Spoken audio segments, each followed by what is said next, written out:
Да ёб, Что ты делаешь? Я говорю, как пройти до ЦУМа? куда вам? Нахуй кашлять. Ты что, кашлянул на тебя? Ты кашлянул. У меня одышка, если я что, виноват, я астматик.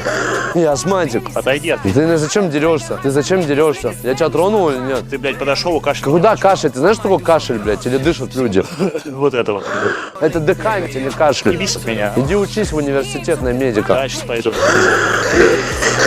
Кто на тебя кашлял? Если я дышу так. Кашляют. Кашляют вот так. Я на тебя не кашлял, понял? Я дышу так.